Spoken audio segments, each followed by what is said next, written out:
In today's video, I am going to teach you how to completely delete or remove blocks in AutoCAD.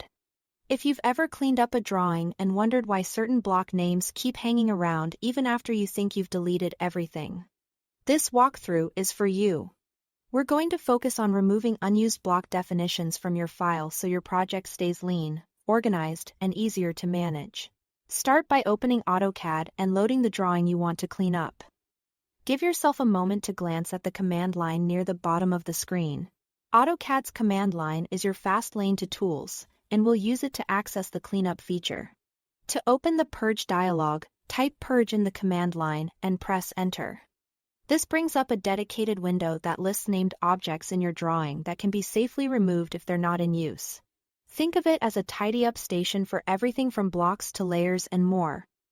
All in one place, inside the purge dialog, look for the section labeled blocks. Expand that node to view a list of block definitions currently stored in the file. These entries represent block definitions only, not the visible instances out in model space.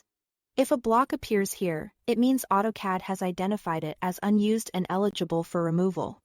If you don't see a particular block, that usually indicates it's still placed somewhere in the drawing and unused definitions won't be listed.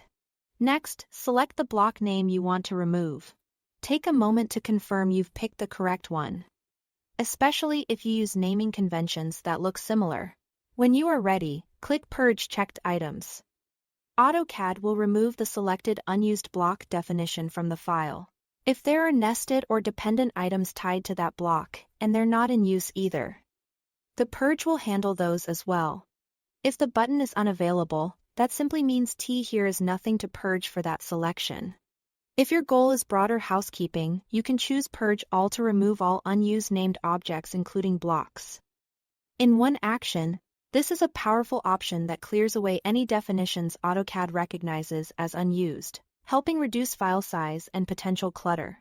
Use it when you are confident you want a comprehensive cleanup, and keep in mind it affects more than just blocks. That's all to it. Thanks for watching.